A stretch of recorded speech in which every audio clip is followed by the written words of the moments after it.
Hi, welcome to Alexis.registered nursing, and today we're going to talk about a head-to-toe assessment. The reason we do a head-to-toe is to gather data and establish a baseline on the patient.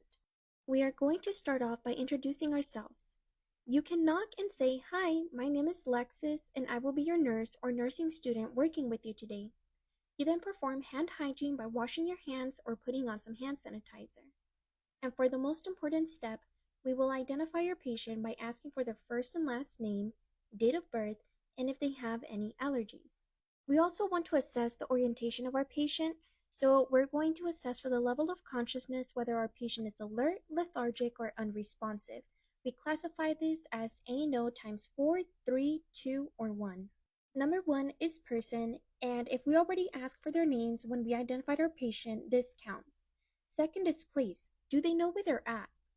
Third is time. Do they know what day or month it is? Fourth is situation. Do they know why they are here or what happened to them? After asking these initial questions, I like to start from head to toe. When inspecting their head, I like to inspect their scalp to look for any lesions, scabs, tenderness, redness, or any visual of concern. Then I move to assess their eyes for symmetry. When assessing their eyes, we are doing a PERLA assessment. Pupils are equal, reactive to light, round and accommodating, which is when they adjust when you bring your pen close to their eyes and the pupil should constrict, or further from the eyes when the pupil should dilate. Then we want to perform the cranial nerve assessment. Here we ask to raise their eyebrows, smile as hard as they can, frown like they are angry, show their teeth, puff their cheeks, and tightly close their eyes. We then move to the ears. We are looking for symmetry as well, if they have any hearing aids, if they can hear through both ears, any pain or discharge. Then we're going to move to the nose. We are looking for symmetry of the midline, or if it's deviated, if it's patent, or if they can breathe or has any drainage or they just can't smell. Lastly is the mouth. We are checking if they can speak clearly or if they have slurred speech, the symmetry of their smile, if the lips are dry or cracked, if the oral mucosa is pink and moist, can they taste, is there any teeth missing, do they use any dentures, or if all of their teeth are present. We also want to check their upper skin. We check the neck for any distension of the neck veins, any bulges near the thyroid or lymph nodes, sore throat, difficulty swallowing, and then we can start checking the carotid arteries one by one. Also keep note that when we check the neck, we want to notice for any redness, irritations, rashes, or change of the color of the skin that is not normal. On to the respiratory system, we want to check for the respirations, which can vary from 12 to 20 respirations per minute. The symmetry of their chest, if both sides rise and fall together or if only one side does. We're also checking if their respirations are too high or if they have difficulty breathing, if it's shallow, fast, or irregular. While doing this, we don't want to tell them that we are counting their respirations, as many people tend to change the way they breathe to appear normal. Is there any cough that is productive or non-productive? We then move to auscultating the lungs. This is the part where you take out your stethoscopes and you make sure that you disinfect in between patients. I personally like to hit 4 points on each side in the anterior and posterior of the patient. So starting in the anterior portion, we want to hit the right upper lobe underneath the clavicle, the middle of the lobe, the lower lobe, and on the right side of the patient underneath their armpit. For the left lobe, I also hit 4 points starting from the left upper lobe underneath the clavicle, the middle, and to lower side. For the posterior side, I like to do a V shape, jumping from one side to the other.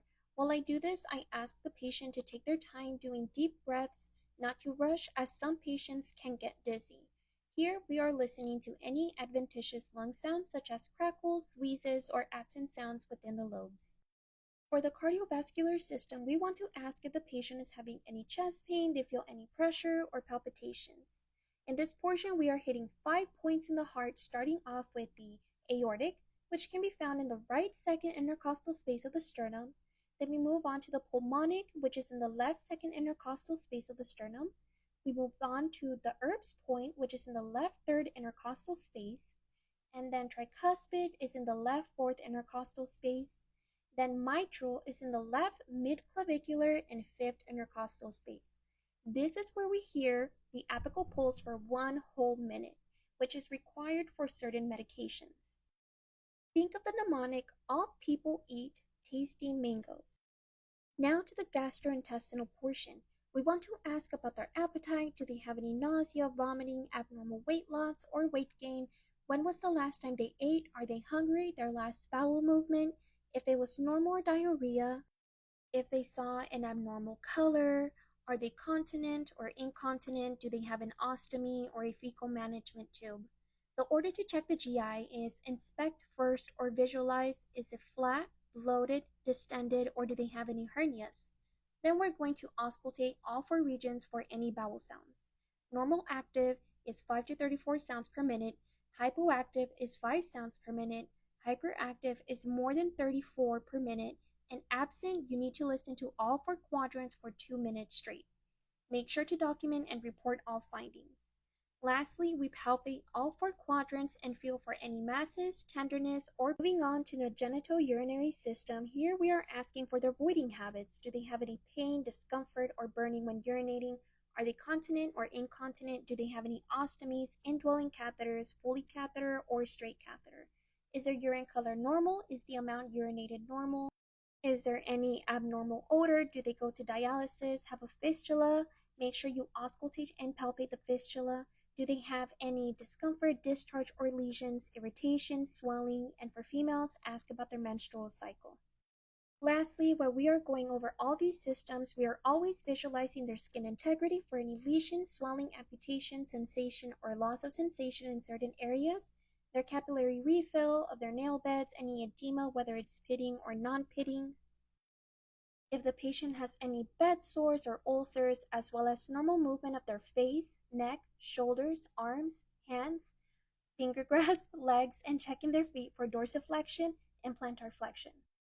If you made it towards the end of this video, congratulations, you have completed your first head-to-toe assessment.